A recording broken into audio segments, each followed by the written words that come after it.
வருகின்ற சட்டசபை தேர்தலில் ஒவ்வொரு தொகுதி நிலவரம் பற்றி நம்ம பார்த்துக்கிறோம். அதில் கேடிசிசி மாவட்டம் வந்து பார்க்குறோம். அதில் சென்னை மாவட்டத்தில் உட்பட்ட தொகுதிகள் ஒவ்வொன்றா நம்ம பார்த்துட்டு வரோம். அந்த வரிசையில் வந்து வில்லிவாக்கம் தொகுதி. இதில் வந்து இப்போ சிட்டிங் எம்எல்ஏ சீட்டு கிடையாது. திமுக சார்பா கார்த்திக் மோகன் நிற்கிறாரு. ஏடிஎம்கே சார்பா முன்னாள் மத்திய சென்னை எம்பி எஸ்ஆர் விஜயகுமார் நிற்கிறாரு. நாம் தமிழர் சார்பா ரோஷினி நிற்கிறாங்க. அப்புறம் அந்த தாவேக சார்பா அதோட தாவே கட்சியோட தூண் ஆதவ அர்ஜுனா நிற்கிறாரு. ஸோ இந்த இதில் பார்த்தா மும்முனை போட்டி தான் அதிகமாக இருக்குது.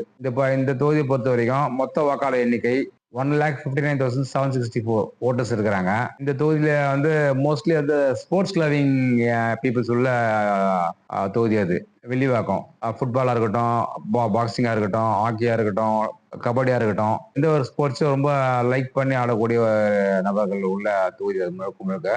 அது ஐசிஎஃப் மாதிரி ரயில்வே மாதிரி 2 பெரிய பெரிய யூனியன்ல பண்றாங்க. லூகாஸ் மாதிரி பெரிய கம்பெனிஸ்ல ஒர்க் பண்ற ஸ்டாஃப் நிறைய இருக்க ஒரு தொகுதி அது. இந்த தொகுதி நிக்கிற 4 வேட்பாளர்ல ஆதவ அர்ஜுனா தான் இதுல ஸ்போர்ட்ஸ் மேன். அவர் 2 மாசம் முன்னாடி அவங்களோட டீம் உள்ள இறக்கி அண்டர் கிரவுண்ட் ஒர்க் எல்லாமே பண்ணிட்டாங்க.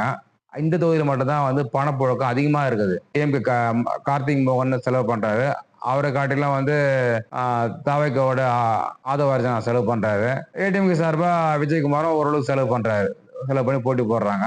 இதுல இந்த தொகுதி ரொம்ப டஃபா இருந்தா கூட வச்சுக்க, போட்டியே பார்த்தீங்கன்னா வச்சுக்கோங்க, போட்டியே ஆதவ அர்ஜுனாவுக்கும் எம்கே மோகனோட பையன் கார்த்திக் மோகனுக்கும் தான் போட்டி. இந்த போட்டியில வந்து ஜெயிக்க போவது யாருன்னு பார்த்தீங்கன்னா விளையாட்டு வீரர் ஆதவ அர்ஜுனா தான். தாவேக்கா கட்சி தான் இதில் ஜெயிக்க போகுது. நன்றி, வணக்கம்.